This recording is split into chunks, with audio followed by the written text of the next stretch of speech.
Portugal is an exciting and vibrant country, and this small Western European nation definitely has a storied past. People have inhabited this area since the 6th century BC and maybe even more. All the history that has taken place between then and now packs quite a punch. So let's take a closer look. Obviously, like everywhere else in Europe it seems, the Romans occupied the area first.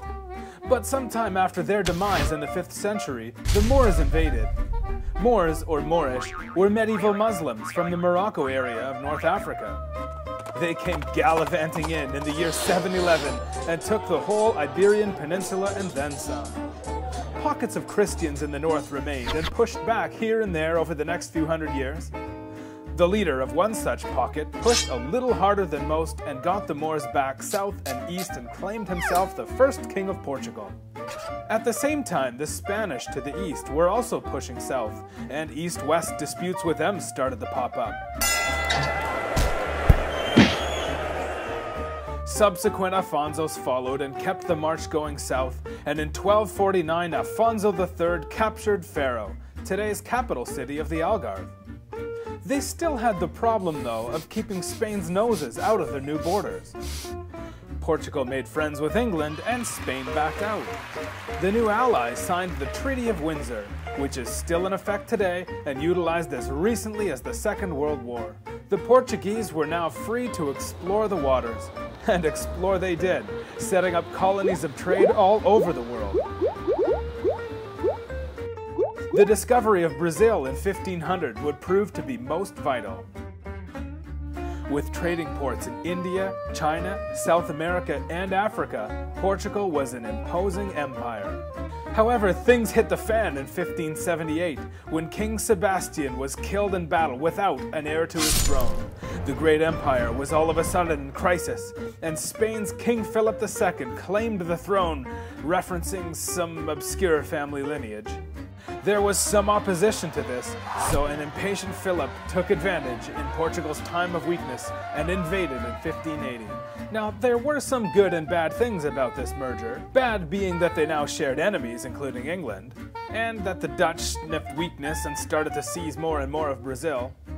But good being that with Spain's help they managed to defeat the Dutch, and also, life wasn't so bad under the first two Spanish kings. Portugal was still under their own law, government, currency, and still retained some status. When Philip IV came along, however, things got a bit nasty. He figured he'd make Portugal a province of Spain and removed all Portuguese nobles from positions of power. In a twist of fate, Spain was pretty much broke by this time from the 30 Years' War, and sensing good timing, the nobleman nominated John, the Duke of Braganza, to lead the resistance which came to be known as the Portuguese Restoration War.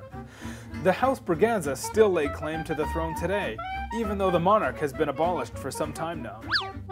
And because Spain helped them retain Brazil, Portugal was able to draw upon its wealth to help fund the war, which would last 28 years. In 1668, Spain officially recognized Portugal as independent. 20 years later, gold is discovered in Brazil, and boom, Portugal is rich beyond belief. And good thing too, as on the morning of November 1st, 1755, a devastating earthquake struck. The quake, the tsunamis, and the fires that resulted pretty much annihilated the country and everything in it. The castles, the treasures, the art, in addition to the heavy loss of life. The king at the time was Joseph I, and he had appointed this guy. We'll call him Sebastian for short, or better yet by his title, Marquis of Pombal. It was his swift reaction, his economic reform policies, and financial restructuring that allowed Portugal to rebuild quickly. His strong leadership ensured the country would not fall into ruin and hardship, and statues and other tributes to him are everywhere. His cost control measures were not favored by the upper crust, nor was he a very nice guy otherwise, so he was exiled. The years after the rebuild period also saw an invasion by Napoleon. He actually took Lisbon for a couple of years, but Portugal called on their English buddies for help. Brazil's independence followed in 1822. Some political jostling and rumblings in the African colonies bring about Britain's ultimatum, demanding the retreat of all Portuguese troops from the area known as the Pink Map, so that Britain could connect Cairo to Cape Town by rail. The fallout and the protest of this political stiff-arm basically collapsed the Portuguese monarchy. This brings us to World War I, in which Portugal sides with the Allies. But post-war turmoil and unrest lead to a coup in May of 1926, which gave power to the military and eventually saw the rise of Antonio Salazar, and he took Portugal into a tough period of dictatorship, oppression, and media censorship. He also led the country through the Second World War, in which Portugal was technically neutral, but did supply troops under the British flag, but also conducted trade with both sides. In the late 1960s, Salazar was forced to retire due to a bathtub brain hemorrhage and turned the reins over to a slightly less radical successor. In 1974, the peaceful Carnation Revolution removed the radicals from power without a single gunshot. This opened the door to bigger and better things. But it was really January the 1st, 1986, when Portugal joined the economic community, now known as the EU, that things really started to turn around. Funds were made available to build roads, schools, medical facilities, and allowed for foreign investment. This is what really led to the Portugal we are able to visit and enjoy today.